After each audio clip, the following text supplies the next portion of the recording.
c'est 0,7 qui sépare cette prévision optimiste. Les plans sociaux, en veux-tu, en voilà, il va y en avoir plein. On s'est rendu compte d'ailleurs avec l'affaire Peugeot que la façon un peu dogmatique que les socialistes avaient de gérer ces plans sociaux n'était pas forcément très convenable, très adapté à la situation économique. Donc voilà, et puis vous poursuivez l'international, l'apathie de Hérault et de Hollande, bon, on n'est pas très efficiente, elle non plus. Le budget de la France, il manque 30 milliards, les socialistes nous disent, tout va très bien, Madame la Marquise, on va les trouver. Mais non, on sait dès à présent qu'ils ne les trouveront pas. Bref, je fais court, mais on pourrait continuer à la liste comme ça. Bon, il y a le déficit de la France, le déficit de la France, comment vont-ils faire pour le ramener à 3% en 2013 ? Tout le monde sait très bien qu'ils n'y parviendront pas. Donc j'ai envie de dire que derrière le petit refrain de la chansonnette, eh bien, il y a une réalité qui est assez cruelle. Bon, alors, la liste est longue, on l'a compris, la réalité cruelle, même si on essaye de tout mettre sous le tapis.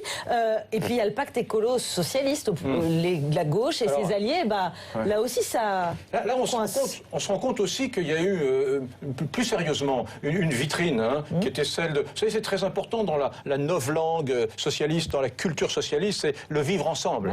Et le vivre ensemble, sur le plan politique, c'était nous autres socialistes et écologistes, nous marchons main dans la main pour conquérir le pouvoir. Formidable, ça a marché, ils l'ont eu, le pouvoir.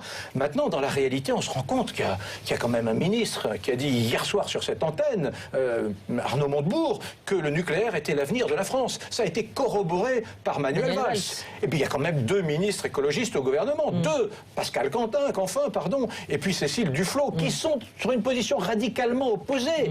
Comment, sur un sujet matriciel aussi fondamental, qui est celui du nucléaire, qui va engager les générations futures, est-ce qu'il peut y avoir des gens qui ont des positions aussi différentes au sein du même gouvernement? On se rend compte que finalement, ce pax un peu artificiel qu'il y a eu entre les socialistes et les écologistes est en train de se lézarder, et il y a fort à parier, ma chère Nathalie, que dans quelques mois, il y aura des questions cruciales qui se poseront chez les écolos. Oui, le petit rappel à l'ordre de Jean-Marc Ayrault ce soir, mais on verra si c'est suffisant, effectivement, et on suivra ça de près avec vous. Merci beaucoup, Éric Brunet, direct de droite, c'est Un soir sur 2. Demain, c'est Sylvain Courage pour direct de gauche à cette même place.